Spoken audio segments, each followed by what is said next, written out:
Pablo se levanta todos los días temprano por la mañana y sale a correr media hora para mantenerse en buen estado. Luego viaja 1 hora para llegar a su lugar de trabajo. Allí repone mercancías en las góndolas para que los clientes siempre encuentren lo que buscan. Esteban trabaja manejando un taxi.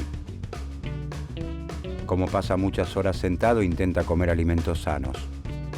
Después de 12 bocinazos, 974 frenadas y 3.258 cambios de marcha, Esteban termina su jornada laboral.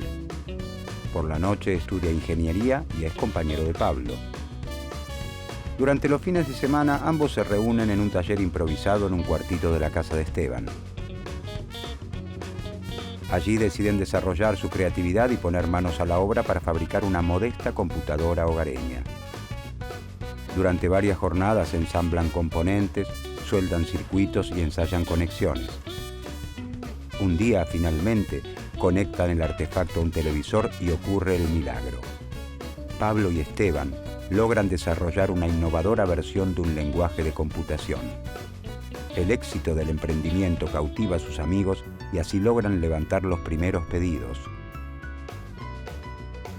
Con el tiempo contactan a un vendedor de computadoras que confía en su empuje y les encarga una cantidad de artefactos que escapa a sus posibilidades.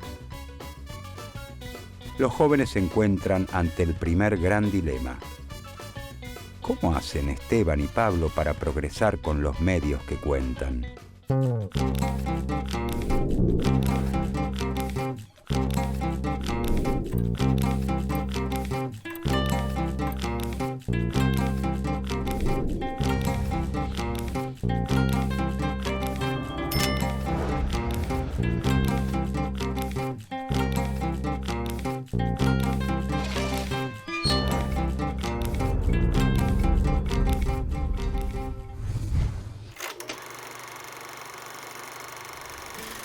Considerado el padre de la economía política, Adam Smith prefiere presentarse como filósofo moral. Nace en Kirkcaldy, un pequeño poblado de Escocia, en 1723. A los 36 años, gana cierto renombre con la publicación en 1759 de su obra sobre ética llamada Teoría de los sentimientos morales, donde enuncia que al ser humano no solo lo motiva el egoísmo, sino también una fuerza contraria y complementaria, un sentimiento a favor de los demás, que llama empatía. Estamos en los albores de la revolución industrial y la prosperidad que Smith descubre en Glasgow despierta su atención, que se concentrará en las prácticas mercantiles de sus vecinos para tratar de explicar como buen filósofo que es el nuevo mundo que lo rodea.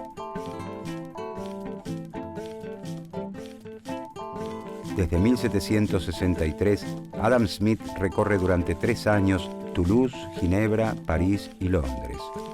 Conoce a Quesnay y a Turgot, los fisiócratas franceses, y a los iluministas Voltaire, Diderot y Benjamin Franklin y sus ideas de libertad que inspirarán la Revolución Francesa. Embebido de este espíritu de época que busca comprender los fenómenos de manera científica, enfrentado al pensamiento religioso, escribe su segundo libro, una investigación sobre la naturaleza y causas de las riquezas de las naciones, que verá la luz en 1776 y será conocido como La riqueza de las naciones. Este es considerado el primer libro de economía moderna y el primero en sistematizar científicamente las bases del capitalismo.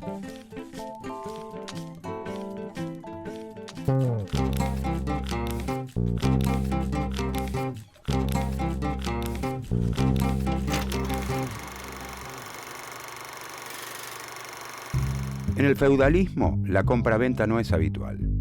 La economía rural, que es predominante, se basa en feudos que producen la mayor parte de los bienes que necesitan y solo esporádicamente se concurre al mercado para intercambiar ciertos excesos de producción o adquirir algún faltante. La sustitución del régimen feudal por el sistema capitalista no se produce de un día para el otro, sino que implica un largo proceso que se extiende entre los siglos XVI y XVIII. La revolución industrial se inicia en Inglaterra recién hacia fines de este periodo. A esta revolución productiva se suman los extraordinarios resultados y descubrimientos de la época que muestran que los fenómenos pueden ser entendidos por la razón humana. Los fundamentos divinos propios del medioevo pierden crédito. Se exigen explicaciones científicas en todos los campos del saber. Influenciada por estas corrientes, las ciencias sociales buscan descubrir leyes objetivas que rijan las relaciones sociales en todo tiempo y lugar. El capitalismo va socavando progresivamente las bases de la sociedad feudal, arrasando con costumbres afianzadas por siglos y con los vínculos fundados en el control religioso.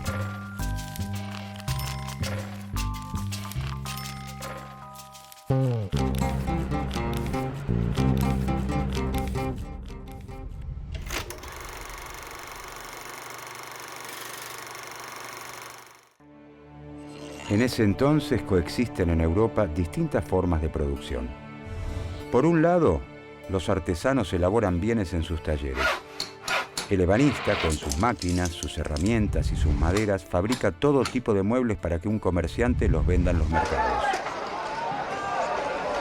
En este caso, los medios de producción siguen perteneciendo al trabajador.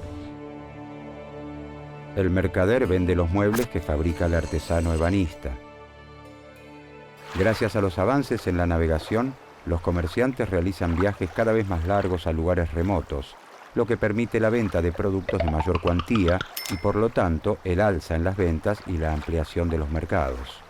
El mercader recibe pedidos de otros mercados, donde se espera que se utilice una madera particular y que los muebles reciban un orlado determinado, con unas herramientas especiales que en Europa no se utilizan. Como la adquisición de esa materia prima y de las herramientas escapa ya al bolsillo del artesano, es el mercader quien las compra y pone a disposición del ebanista. Con el tiempo, cada artesano va trabajando en forma exclusiva con un mercader, quien le compra toda su producción y hasta le entrega las materias primas necesarias. La forma de producción distintiva de la época es la manufactura. El principal cambio está relacionado con la manera en que se organiza la producción. En lugar de trabajar en sus talleres, los artesanos se reúnen bajo un mismo techo a las órdenes de un nuevo actor, el capitalista industrial. Este es el dueño de las máquinas, las herramientas y las materias primas, y le indica a cada uno de los trabajadores qué actividad debe realizar.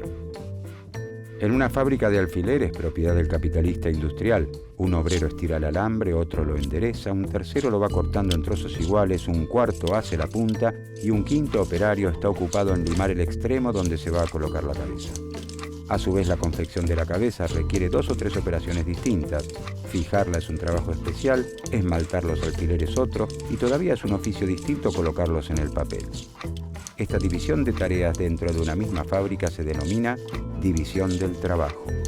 La división del trabajo también se difunde de a poco entre los artesanos independientes. El carpintero, que antes fabricaba muebles de todo tipo, ahora solo se dedica exclusivamente a las sillas. La manufactura transforma los roles de la sociedad conocida hasta entonces.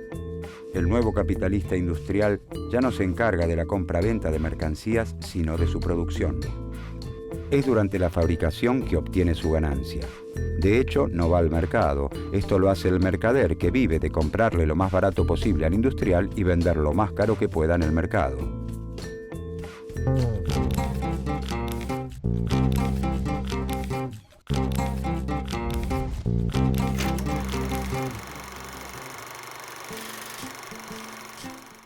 Para Smith, la división del trabajo provoca un gran incremento en la riqueza y en la cantidad de mercancías que produce la sociedad. Esto se da principalmente por 3 motivos. La especialización aumenta la habilidad del trabajador para hacer la actividad que le toca.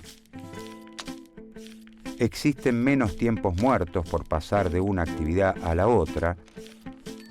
Y se crean herramientas novedosas o mejoras a las existentes para concluir el trabajo más rápido o con menor fatiga. A diferencia de los fisiócratas, Smith considera más beneficiosas para la sociedad las actividades industriales que el trabajo de la tierra. En la agricultura no se admiten tantas subdivisiones por las características propias de la tarea. A lo largo del año, una misma persona tiene la oportunidad de arar, sembrar, cavar y recolectar. Smith procura demostrar que el capitalismo, a pesar de parecer caótico y falto de organización, está regido por un conjunto de leyes que garantizan el progreso económico y social y brinda el marco ideal para el desarrollo de las libertades individuales. El sistema tiene su lógica de funcionamiento, sus leyes económicas eternas, inmutables y objetivas como aquellas que rigen los movimientos de los cuerpos celestes. La división del trabajo ¿habrá ayudado a Pablo y Esteban a encontrar la forma de cumplir con el pedido de computadoras?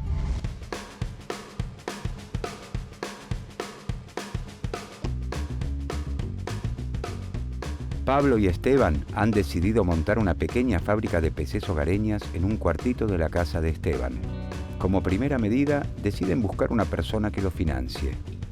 Rápidamente consiguen el apoyo económico de un tío de Pablo que adelanta un capital para la compra de insumos. Luego logran entusiasmar a compañeros y amigos para que trabajen en el proyecto y de esta manera se puedan cumplir los plazos de entrega. La actividad en el cuartito se organiza por etapas. Pablo desarrolla un software más completo, Sebastián suelda componentes, Nicolás ensambla las carcasas, Esteban prueba los equipos y Jorge se encarga de embalarlos. Así logran finalizar a tiempo la tarea. Los equipos se venden como pan caliente y nuevos pedidos comienzan a llegarles. El cuartito comienza a quedarles demasiado chico. Deciden alquilar las oficinas de una vieja fábrica abandonada y la acondicionan a pulmón. Les es necesario también incorporar más trabajadores y organizarlos por departamentos. ¿Qué más pueden aprender Pablo y Esteban de las teorías de Adam Smith para implementar en su emprendimiento?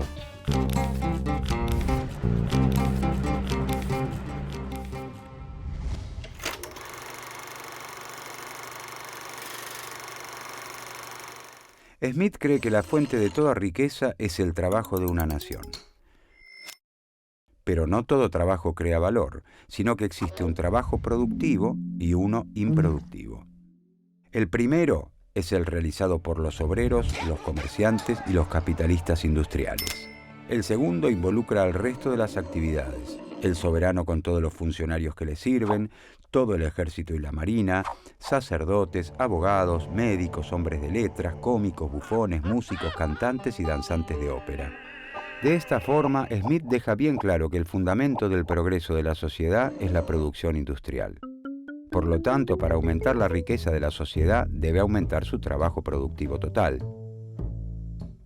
De acuerdo con Smith, el motor que propulsa este incremento se encuentra en un atributo propio de la especie humana. Los hombres y mujeres, les guste o no, tienen una tendencia a comprar y a vender. Es una característica del ser humano tan natural como beber, comer o copular. A esto denomina la propensión natural al cambio. En este sentido, en 1776, cuando se publica La riqueza de las naciones, es imposible no preguntarse ¿por qué, si la compra-venta de mercancías es innata, no aparece con anterioridad? Smith explica que la propensión al intercambio propia de nuestra naturaleza no puede manifestarse con anterioridad porque el tamaño del mercado no es suficiente. Cuando el mercado es muy pequeño, los individuos temen dedicarse por entero a una actividad, ya que existe la posibilidad de que luego no logren cambiar el sobrante de sus mercancías por esas otras que no producen y necesitan. A la manifestación plena de la propensión al cambio han venido a colaborar los notables descubrimientos en los sistemas de transporte fluvial que permiten a los comerciantes realizar largos viajes y llegar a nuevos mercados. Ya con grandes mercados, las personas se animan a dedicarse por completo a la elaboración de un producto. Están seguros de que podrán obtener, a cambio de sus mercancías, los bienes que necesitan y no producen.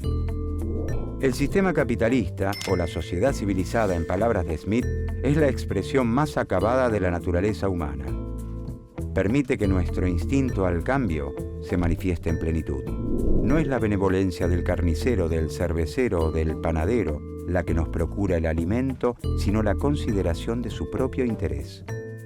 No invocamos sus sentimientos humanitarios, sino su egoísmo. Ni les hablamos de nuestras necesidades, sino de sus ventajas. Smith nos dice que cuando los individuos responden a esta propensión natural al intercambio buscando su propio bienestar y en un sistema de libertad natural, son conducidos por una mano invisible que, sin proponérselo, saberlo o desearlo, promueve el crecimiento de la riqueza de la sociedad como un todo.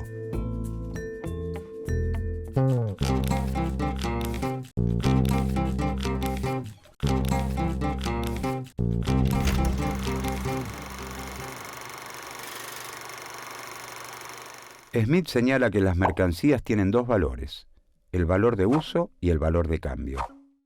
El valor de uso deriva del hecho de que son útiles, pueden satisfacer alguna necesidad humana. La silla tiene valor de uso porque sirve para sentarse. El valor de uso de los zapatos está justificado porque sirven a las personas para abrigarse del frío, evitar lastimaduras y atraer las miradas de los demás. Una cáscara de nuez no tiene utilidad, por lo que carece de valor de uso. Las mercancías también tienen un valor de cambio o precio, es decir, a cuánto las adquirimos en el mercado. Smith sostiene que el valor de cambio no se determina por el valor de uso o la utilidad de las mercancías. ¿Quién determina cuán útil es un bien, dado que los gustos y necesidades son tan diferentes como los individuos? Si pudiéramos sopesarlo, diríamos que el valor de uso de un bife de chorizo es altísimo para un amante de la carne y nulo a la vista de un vegetariano. ¿De dónde surge entonces el precio? En la sociedad ruda y primitiva, es la cantidad de trabajo utilizada en la producción de las mercancías lo que rige el intercambio.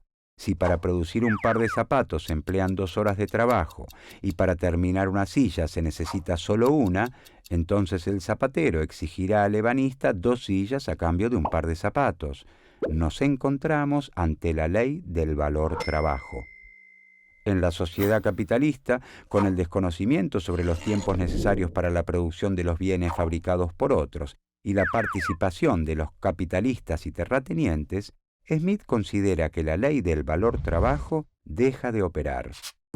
Abandona el camino recorrido hasta entonces y asegura que el precio ya no está determinado por el trabajo incorporado. En uno de sus aportes más importantes y originales, Smith enuncia las diferentes clases sociales que componen la sociedad moderna: los trabajadores, los capitalistas y los terratenientes. Cada clase es dueña de los 3 factores necesarios para la producción. El trabajador es dueño de la fuerza del trabajo y recibe como retribución un salario. El capitalista es dueño del capital y a cambio recibe un beneficio. Y finalmente el terrateniente, como dueño de una porción de tierra, recibe un ingreso generado por quienes la trabajan. Smith desarrolla entonces la teoría de los costos de producción y dice que el precio de una mercadería surge de sumar el salario, la ganancia y la renta que se paga a quienes están involucrados en el proceso productivo.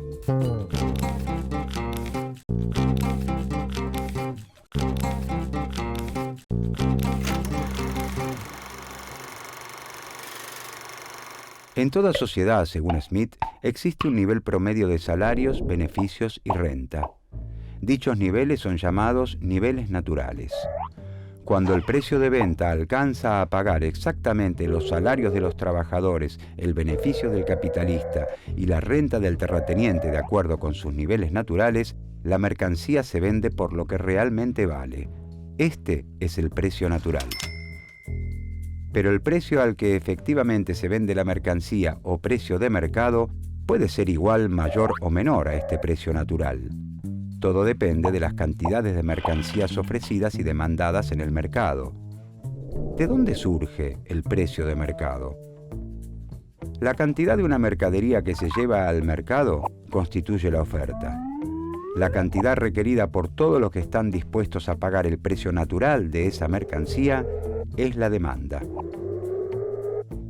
Cuando la oferta no alcanza a abastecer la demanda, algunos de los compradores estarán dispuestos a pagar más por ella. La competencia que surge entre los compradores hará subir el precio de mercado por sobre el precio natural.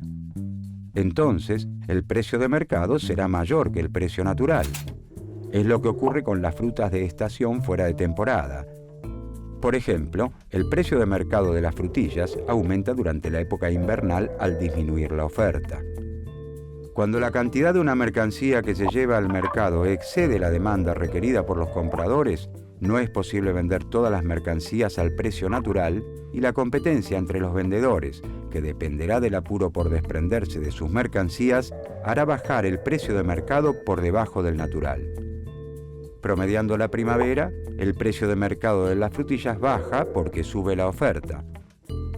Cuando la oferta y la demanda son iguales, el precio natural y el precio de mercado coinciden y nos encontramos en el precio de equilibrio del mercado.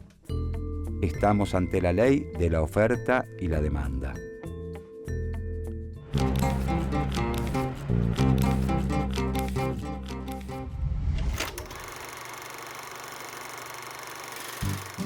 Smith reconoce que las consecuencias de la división del trabajo sobre el desarrollo intelectual y espiritual de los trabajadores son desastrosas.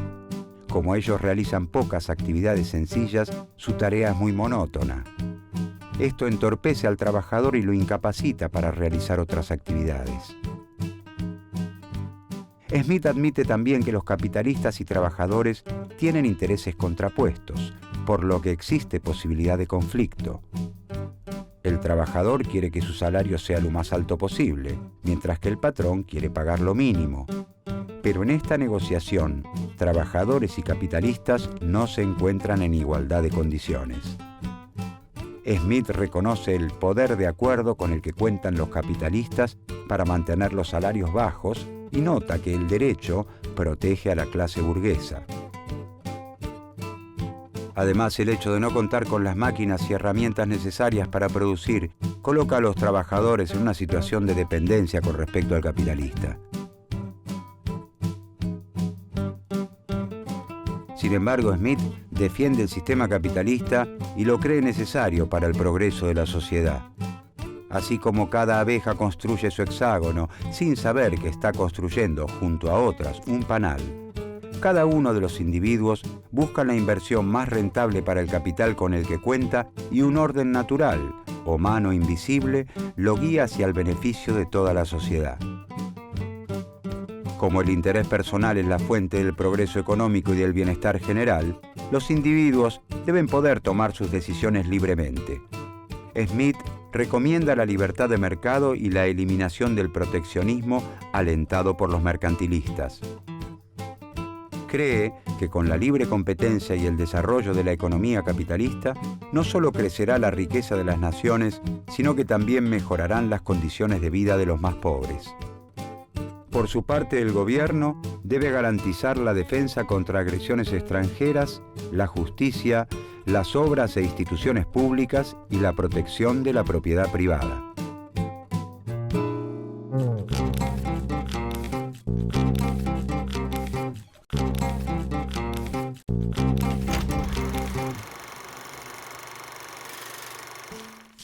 Adam Smith fue un agudo pensador, fundador de la economía política, la expresión de un espíritu en los albores del sistema capitalista y la revolución industrial. La riqueza de las naciones marcaría a los más influyentes pensadores del siglo XIX y aún hoy sigue inspirando a los defensores del libre mercado. En su libro, Smith sostiene que a pesar de parecer caótico y falto de organización, el capitalismo se rige por leyes que garantizan el desarrollo de las sociedades. Y son esas leyes las que Smith, a través del método científico, busca describir.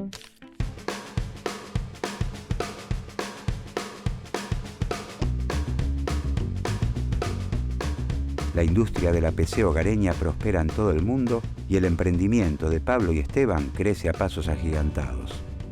Los beneficios de la actividad son casi en su totalidad reinvertidos en la fábrica, de manera tal que en pocos años les es posible la compra de la vieja planta fabril, tecnificarla y contratar mayor y mejor mano de obra.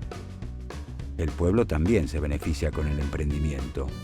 Crecen las industrias alrededor de la fábrica y con ellas la cantidad de habitantes. El gobierno colabora con las obras de infraestructura, construye caminos, escuelas y hospitales. Una mano invisible parece también acompañar ese crecimiento y el bienestar se extiende a toda la sociedad.